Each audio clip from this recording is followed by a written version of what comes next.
पद्धतीचं अन्नदान झालं पाहिजे अशी आपली सगळ्यांची इच्छा आहे. म्हणून या परिवाराला मी वारंवार धन्यवाद देईल, वंदन करील. खूप चांगला समारोपाचा सोहळा या परिवारानं आयोजित केला. आणि आज स्वर्गीय सीताराम दादा जरी देहरूपानं नसले तरी ते मात्र भगवंताला म्हणत असतील की माझ्या जन्माचं सार्थक झालं देवा. माझ्या पुढच्या पिढीनं, माझ्या लेकरांनी, माझ्या पूर्ण परिवारानं या सोहळ्याचं आयोजन केलं. माझा जन्म धन्य झाला.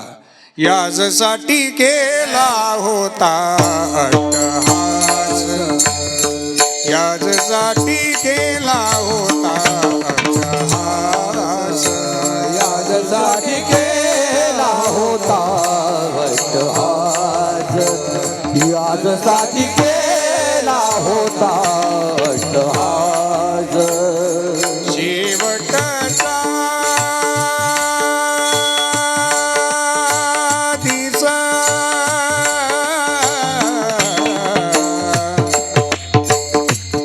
शेवटचा